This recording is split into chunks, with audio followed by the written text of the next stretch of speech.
Hello again, everyone. This is Jan from New York City, and my channel name is Jan from New York City Saves Money. Welcome to 15 minutes of tea with me. How's everybody doing today? I pre-recorded this early in the morning because I have to manage my time a little better this afternoon. I am bombarded with some stuff, but I still wanted to spend a few minutes with you today having a cup of tea. May I begin with a sip? Raise your glass or cup in honor of you time. You time is very important. You time, me time. That's what I want to talk to you about today. Time.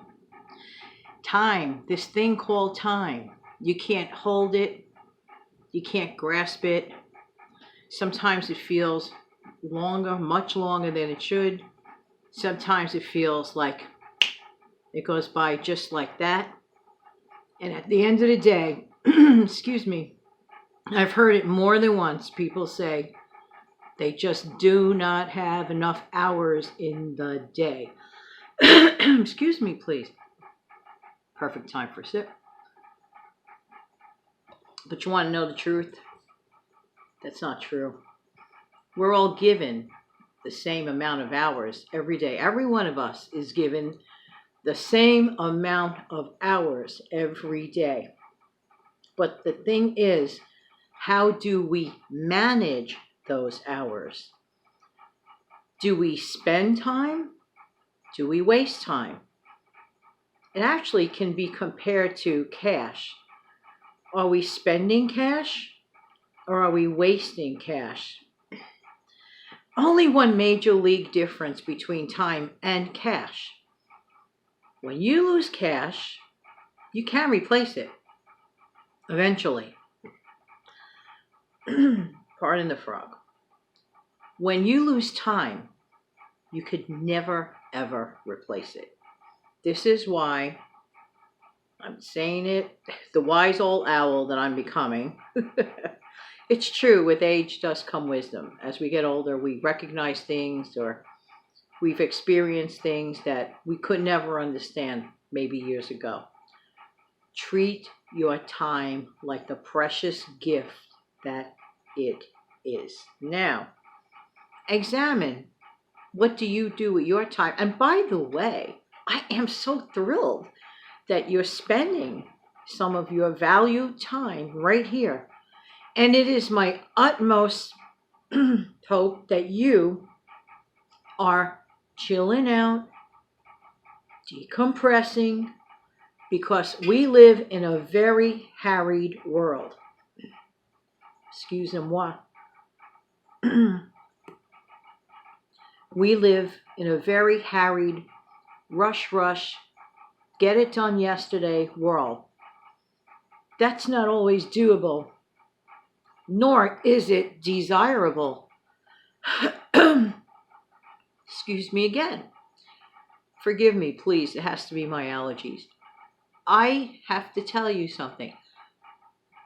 When you realize that we are not here forever, like really realize it, we are not here for an unlimited amount of time, then it hits you.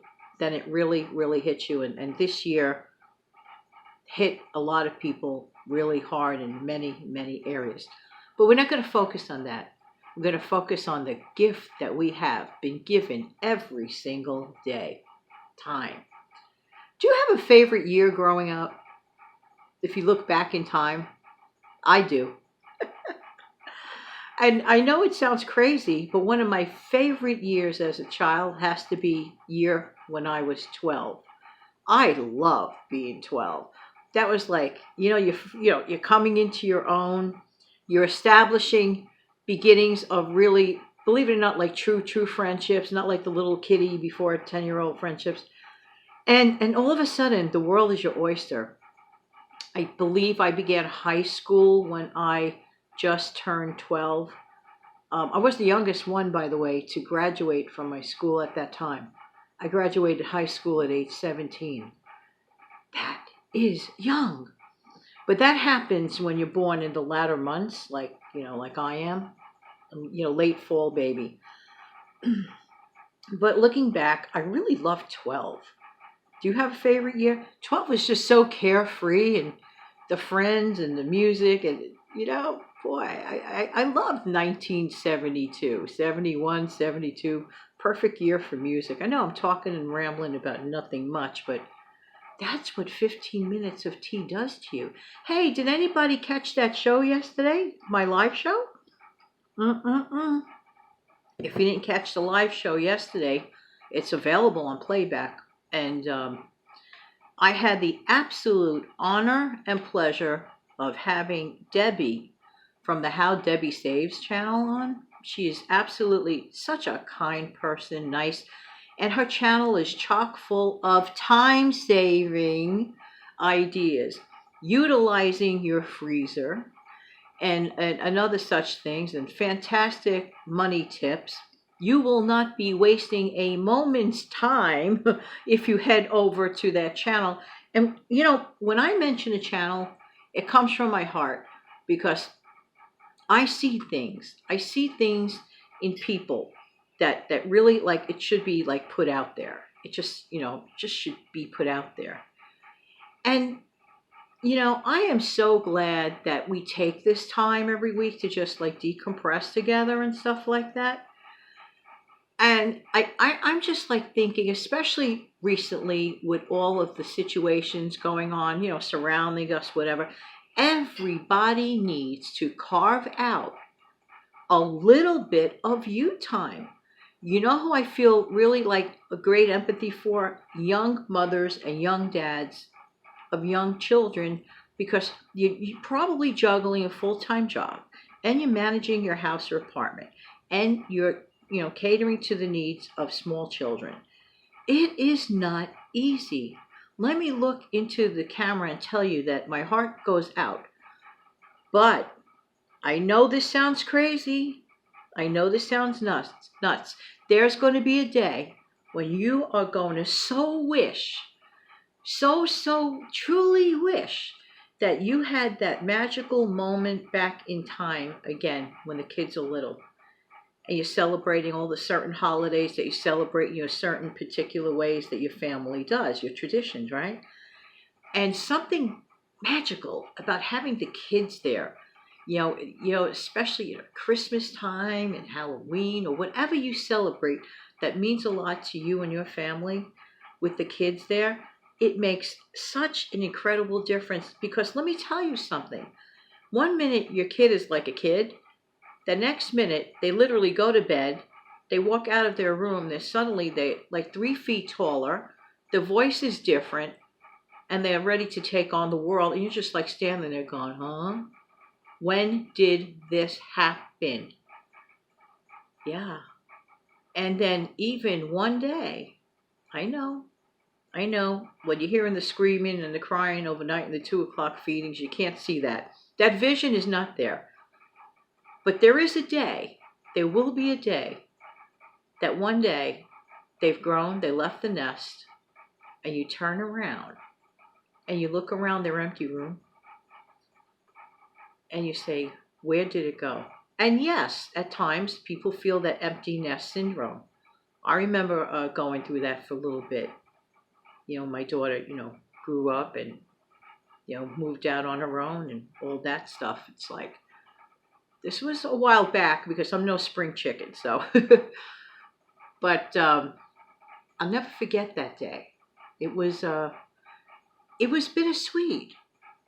Any of you out there, parents going through empty nest syndrome or anything to that effect? Again, it's a time passage, a passage of time, a milestone in your life. But I could tell you this, and I'm blessed to have the opportunity to look into this camera, because even Bing Crosby said it in a famous movie, you shall never pass this way again. Really. So while you're cleaning up all the messes that kids make and the crayon smudges and the wonderful noise of the kids running around the house, believe it or not, it becomes like a like a usual noise in your head, a humming that you're used to. But when that sound is turned off, when they grow up and they leave, and you're like, wow, two things you feel: a sense of accomplishment for all the love and time that you put into it, and sort of a fear. Because, wait a minute, I was always so and so's, the young mom with the young kid. Now who am I? Well, you'll always be the mom no matter what happens. But then what happens to your role? What do you do with your time? Now, if you're a single parent, whether you're a mom or a dad raising a child, and you're working full time, how do you handle your time management? Do you have any time for yourself? And now I'm going to ask a question for everyone. Do you make any time for yourself? And I am glad that taking at least once a day, honestly, I suggest twice a day, take a tea break or a coffee break or a water break or whatever break. And especially if you are working from home. That is vital, because some people do not believe, and I'll repeat it again because I know I said it in the past, some people don't seem to understand that people that work from home are actually working. Let's try this again. People that work from home are actually working.